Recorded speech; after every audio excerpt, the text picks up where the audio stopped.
Elena Whitfield stepped off the train at Bozeman with a single trunk, a folder of 6 months' worth of letters tied with ribbon, and no idea that the man waiting for her on the platform was not the man she had come 3,000 miles to marry. She recognized him the way you recognize someone from a photograph. Tall, dark-haired, the Sutton jaw she had read described in Grant's own handwriting more than once. And she started toward him with the particular relief of a woman who has spent 4 days on a train rehearsing what she would say when she finally arrived, only to watch his face do something wrong as she approached, something careful and pained that did not match the letters at all. "Miss Whitfield," he said, "I'm Mason Sutton, Grant's brother." Elena stopped walking.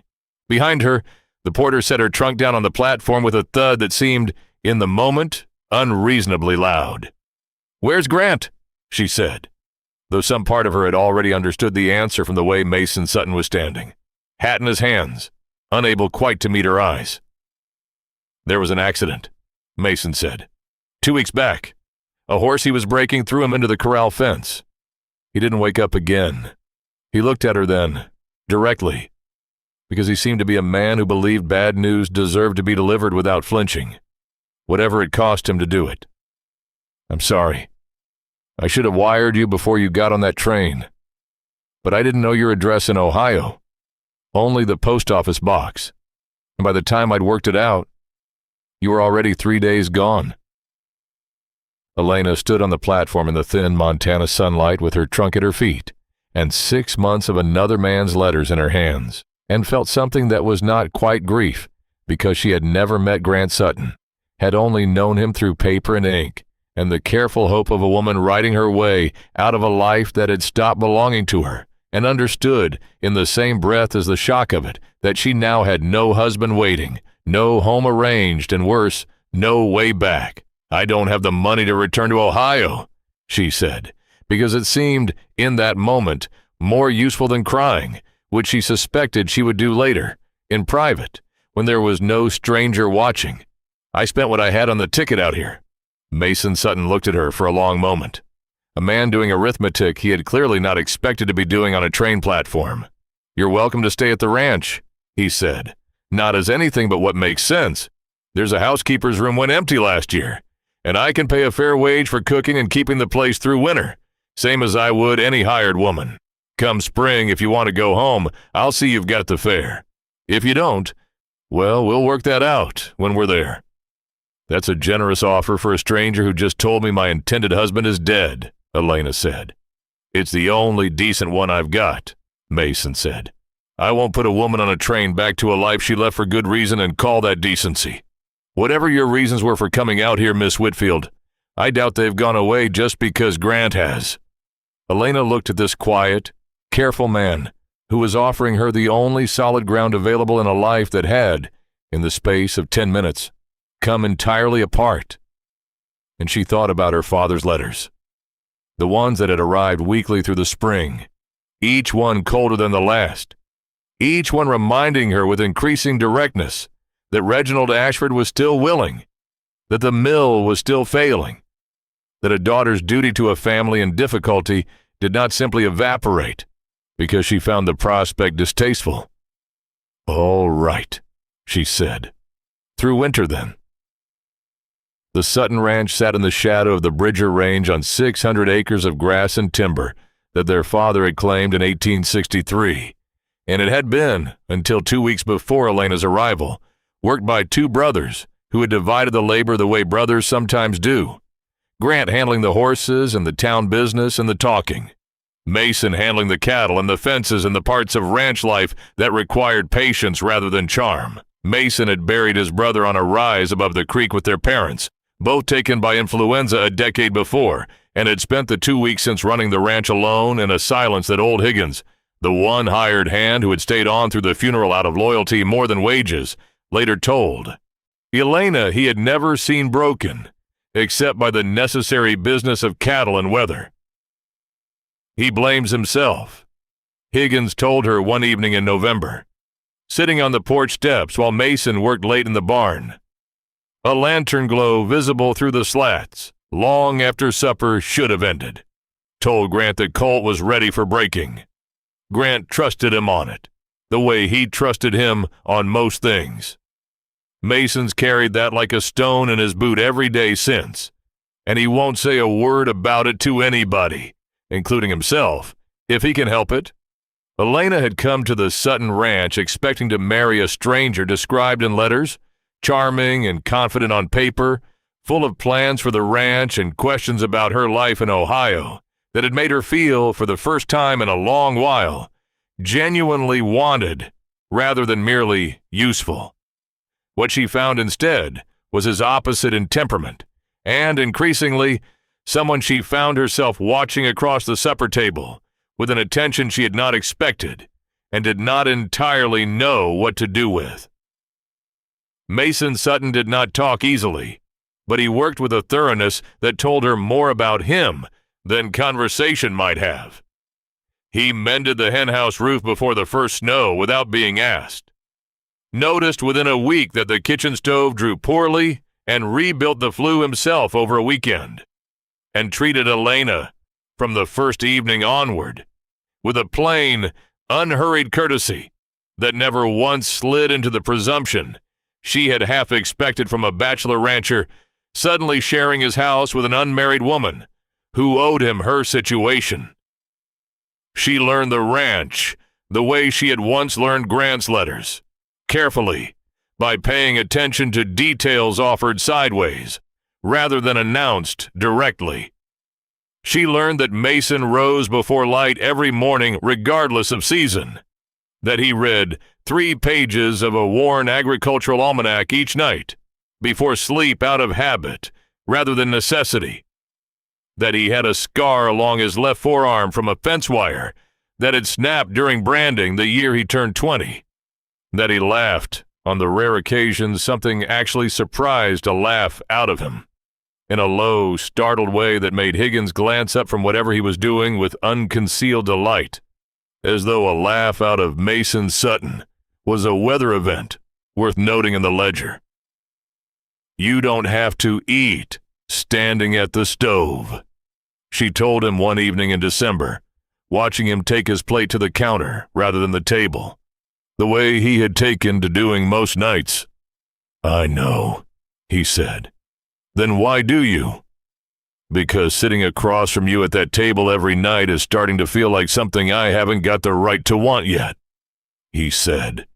And then, as though surprised at his own honesty, added nothing further, and went back to eating, standing at the counter with his back half turned, which told Elena everything the sentence itself had not quite managed to say outright.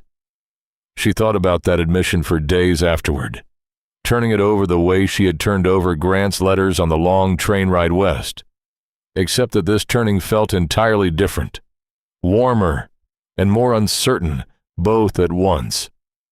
And she found herself, without quite deciding to, paying closer attention to the particular quality of Mason Sutton's silences, learning to read the difference between the silence of a man working through grief and the silence of a man working up the nerve to say something he had not yet permitted himself to say.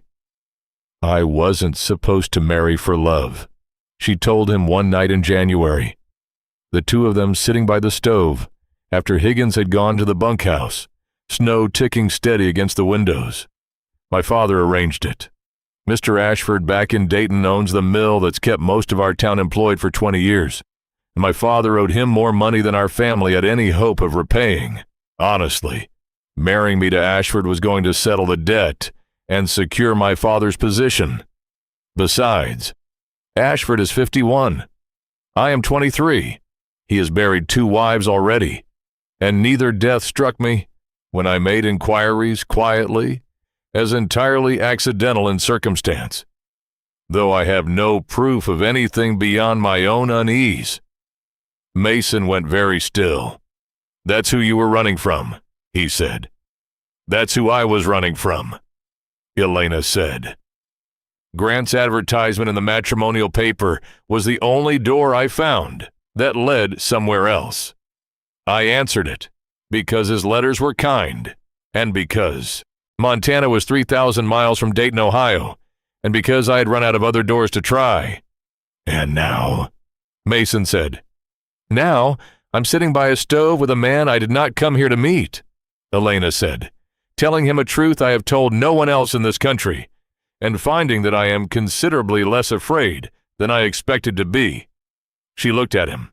I don't know what that means yet, but I wanted you to know the whole of it, since you've been honest with me from the platform onward, and I owed you the same.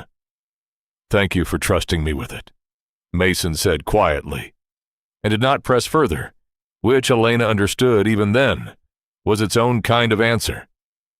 The town of Bozeman had opinions about an unmarried woman living under a bachelor rancher's roof, and those opinions arrived at church on the second Sunday of February in the person of Mrs. Alta Prentice, who ran the mercantile with her husband and considered the moral welfare of the county to be, in some unofficial but firmly held capacity, her personal responsibility. She cornered Elena after the service with the particular directness of a woman who believed kindness and interference were frequently the same act. It isn't proper, Miss Whitfield, Mrs. Prentice said, a housekeeper's arrangement or not. People talk. I've heard the talk myself, and I don't care for the shape it's taking regarding your reputation, nor Mason Sutton's either. Grief or no grief. I'm grateful for your concern, Elena said, in the same tone she had once used on her father's more tiresome dinner guests back in Ohio. Though I manage my own reputation, Mrs. Prentice, and Mr. Sutton has been nothing but honorable since the day I arrived. Honorable is as honorable does, Mrs. Prentice said, but a ranch is a lonely place for gossip to take root quietly and grow loud before anyone notices. You do well to consider it. Elena rode home that afternoon, turning the conversation over with more unease than she wanted to admit. And that evening, over supper, she told Mason plainly what had been said, because she had decided somewhere on the road home that whatever this arrangement was becoming, it deserved honesty rather than the careful avoidance both of them had been practicing since January. Mrs. Prentice isn't wrong about the talk, Mason said, setting down his fork. I've heard some of it myself in town.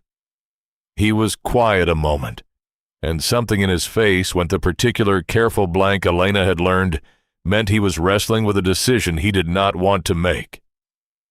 I could arrange passage to Helena, he said finally. My cousin runs a boarding house there. Respectable. Well regarded. You'd have distance from the talk, and time to decide what you actually want, without a dead man's brother complicating the answer. Is that what you want? Elena asked, and heard, to her own surprise, real fear in her voice at the prospect. No, Mason said immediately, and then, more carefully, as though the honesty had escaped before he had finished deciding to permit it. No, it is very much not what I want.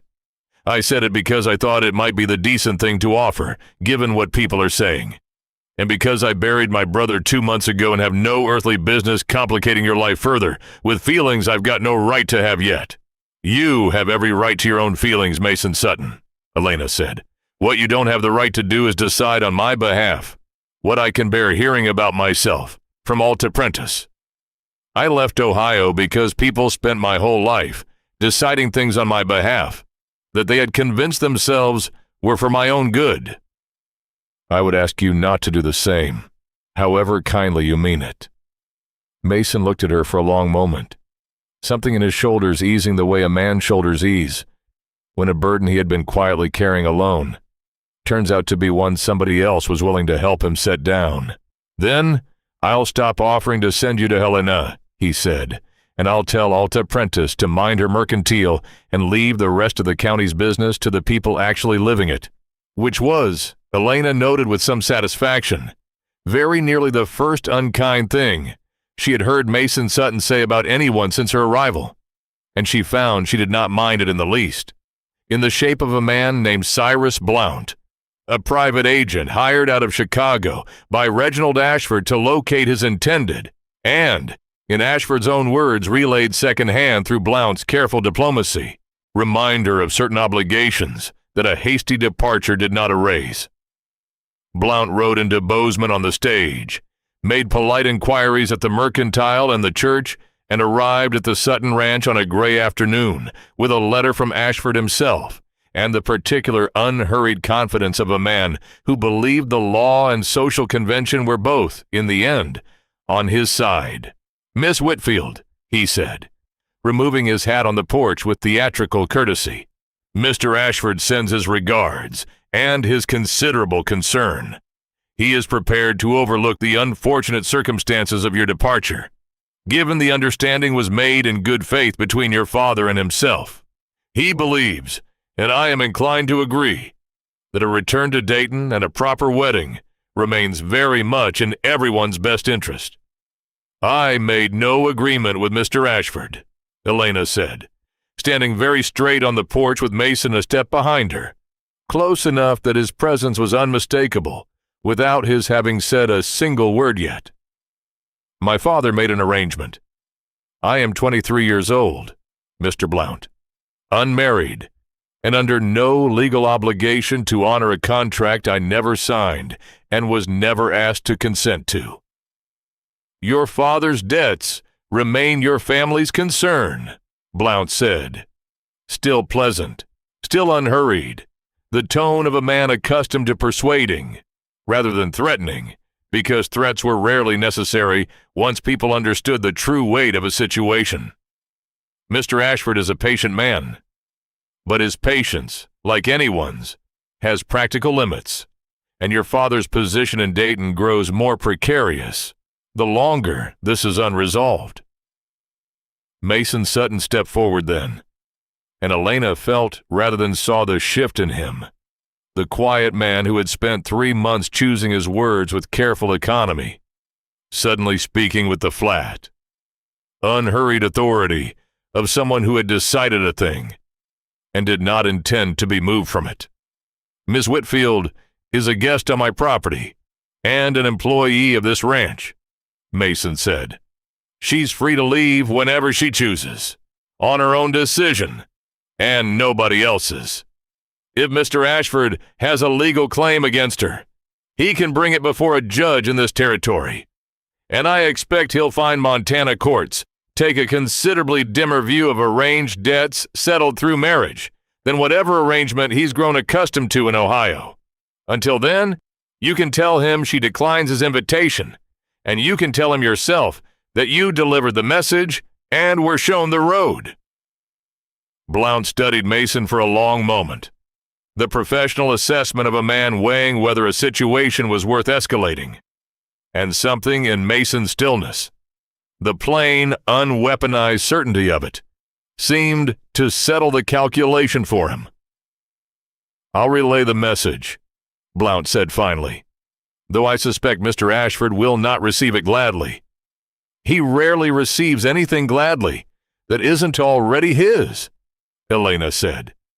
And Blount, with the faint, weary respect of a man who had delivered enough of these errands to recognize a lost cause, when it stood in front of him with its jaw set, put his hat back on, and rode for town. "He'll ride again," Elena said, once the sound of Blount's horse had faded down the road. "My father will write too, angrier this time." "Let them write," Mason said. "Letters can't put you on a train against your will. I checked with the circuit judge in Bozeman back in December, once I understood the shape of what you'd told me. There's no lawful hold Ashford has on you. There never was. It was always your father's debt, dressed up to look like your obligation." "You looked into it in December," Elena said, "before Blount ever came." "I looked into it the week you told me the whole story by the stove," Mason said. "I didn't say anything, because I didn't want you thinking I'd done it to keep you here for my own reasons. I wanted you to have the facts free and clear of whatever I might want, so that whatever you chose, you'd be choosing it as a free woman, and not because a rancher in Montana had gone and made himself part of the calculation." "And now," Elena asked, "are you part of the calculation?" Mason was quiet for a moment, turning his hat in his hands the way she had learned meant he was working up to something true. "I'd like to be," he said. Not because you've got nowhere else to go. You've got the whole territory now, and the judge's letter to prove it if Ashford tries anything further. I'd like to be part of your calculation, because somewhere, and around January, I stopped thinking of you as my brothers intended, and started thinking of you as the reason I look forward to supper. And I've been too much of a coward to say that plainly until a man from Chicago showed up on my porch and made cowardice look like a poor position to hold. Elena looked at this careful, steady man who had told her the worst news of her life on a train platform, and then spent a winter proving, in 100 small and unglamorous ways, that he was nothing like the men she had spent her whole life in Ohio learning to be wary of. And she felt something settle in her chest that had been unsettled since the day she boarded a train with a folder of another man's letters and no plan beyond escape. I came out here to marry a man I'd never met, because his letters made me feel like a person worth writing to, she said. I've spent this winter learning that being worth writing to is a small thing, next to being worth staying for. You've made me feel like the second one, Mason, every single day since that platform, without ever once asking anything of me in return. Is that a yes? He asked, to a question I haven't quite worked myself up to asking yet. It's a yes to whatever question you get around to, Elena said. And Mason Sutton, for the first time since Elena had known him, laughed. An unguarded, startled sound that seemed to surprise him as much as it delighted her. And the sound of it, more than anything said that afternoon, told her she had made the right choice, standing on that platform 3 months before, even if she had not understood it at the time.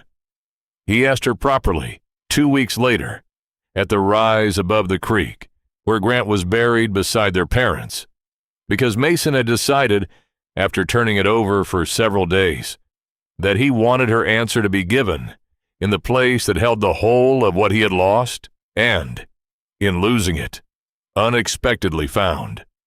I used to come up here and tell Grant things I couldn't say to anyone else, Mason said, standing beside the 3 graves with Elena's hand in his. Seemed only right to bring the biggest thing I've got to say up here too, seeing as he's the reason you and I ever crossed paths at all, however badly it came about. What do you want to tell him? Elena asked. Mason looked at the grave marker for a long moment. That I'm sorry, still, and expect I always will be, for telling him that Colt was ready when it wasn't. He paused. And that I'm grateful, in a way I don't fully understand and don't need to, that some good came walking off a train because of it. He turned to Elena. I'd like to marry you, if you'll have a man who spent most of his life better with cattle than with words. You've had no trouble finding the words today, Elena said. That's because I finally decided they mattered more than my own comfort, he said. Well, yes, Elena said. Obviously, yes. I believe I decided that answer sometime around the stove in January, Mason Sutton. You've simply been slow enough catching up that I had to wait for a man from Chicago to hurry you along.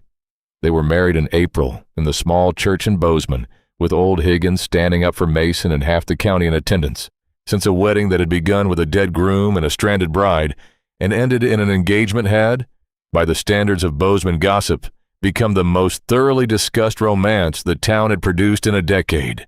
Elena's father wrote once more that spring, a short resentful letter that arrived and was answered briefly and without cruelty, and was not answered again after that, and Reginald Ashford, upon learning that his intended had married a Montana rancher with a judge's letter and a Chicago agent's failed errand standing between them, pursued the matter no further, having concluded correctly that whatever debt her father owed him was a poorer investment than the cost of continuing to chase it.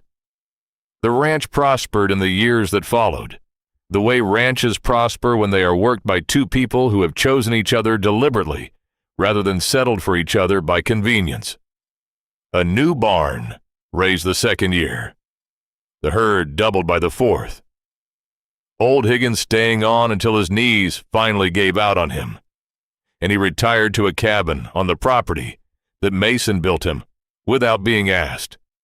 The same way Mason built most things quietly and before anyone thought to request it. Their first child, a boy, was born in the winter of their second year, together, and they named him Grant, which surprised no one who had watched the two of them grieve and marry and build a life across that single, strange, sorrowful, and ultimately fortunate winter. On an evening in the autumn of their fourth year, Elena found Mason at the rise above the creek, the graves tended and the grass grown thick and green around them, the way it always did by late summer, and she came to stand beside him, with young Grant asleep against her shoulder, the boy's dark satin hair just visible above the blanket. "I still think about that platform sometimes," she said. "What I would have done if you'd simply put me back on the next train instead of offering me a housekeeper's room." "I think about it every day," Mason said. "I just buried my brother, Elena. I had no business making an offer like that to a stranger. Not by any sensible accounting. But something about you standing there with his letters in your hand, working out the arithmetic of a life gone sideways without a single tear yet, told me you were the kind of person a man ought to make room for, whatever the circumstances. That's not something you did entirely alone," she said. "You're the one who chose honesty over convenience, that first afternoon and every day after, when it would have been easier to let me believe whatever kept things simple. I just gave you a reason to practice saying true things out loud." Mason was quiet for a while, watching the creek move below them, the mountains catching the last gold light of the day the way they always did at that hour, patient and unhurried, the way most things worth having on this land eventually proved themselves to be. "A man doesn't get to choose the letters that bring somebody into his life," he said finally. "He only gets to choose what he does once they've arrived. I've thought about that a great deal since the day you stepped off that train expecting my brother and got me instead. Grant wrote the letters that brought you west, but everything after that platform, every single day of it, was ours to build, and I am grateful.